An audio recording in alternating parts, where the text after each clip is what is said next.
Hey everyone, I'm Heather, and to get started today, I want you to think about someone that you know from school that you could not imagine going to church or doing anything churchy. You couldn't even imagine inviting them to join you for your home group or other church events that are happening. You might even be under the impression that they are the furthest thing away from being interested in having anything to do with church stuff. Do you have them in your mind? Have you captured them in your thoughts? Okay, now let me intersect that thought with a story about three ninth grade friends, Bridget, Sarah, and Heather. That's right, I'm a character in this story.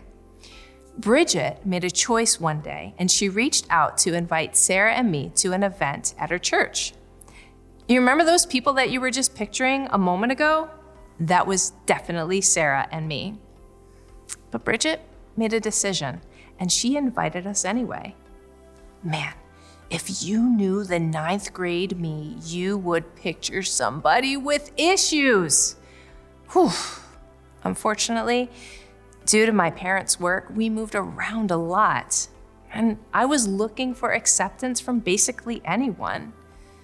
While I wanted to be liked, as soon as those relationships began to take shape, I'd begin burning those bridges. I just figured that we were going to be moving away again at any minute, so why invest the time into these friendships that would be pretty short-lived?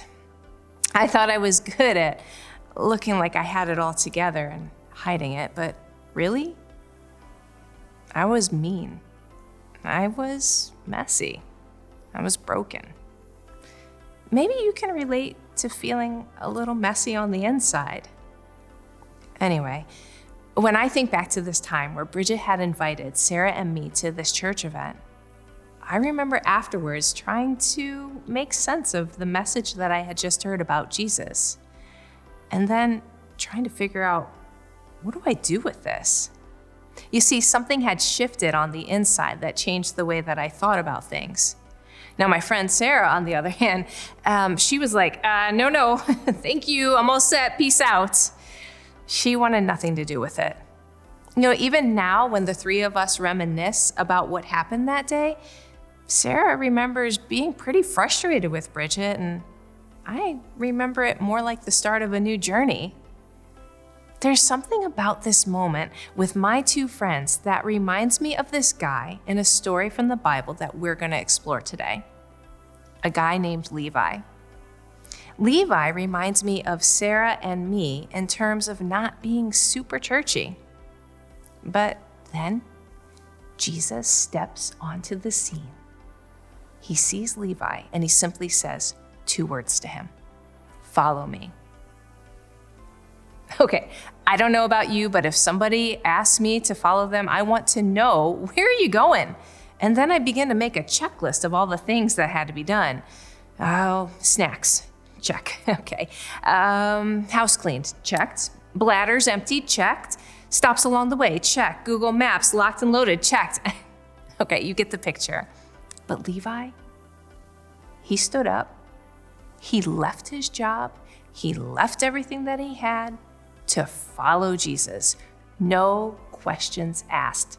In fact, Levi was so drawn to Jesus that he not only decided to follow him, he turns right around and he invites all of his friends to a party that he's hosting for Jesus. You're going to discover as you read the text that not everybody was super thrilled about that party, including the religious people of that day. But don't worry, Jesus talks to them about it. Overall, it's just a really cool story about the kinds of people that are drawn to Jesus. The kinds of people that recognize that they're dealing with some brokenness on the inside that they can't fix for themselves. And maybe that reminds you about you or some people that you know from school or that you're doing life with. I kind of hope it reminds you of both. Today's reading and conversation invites us to contemplate these things together with each other.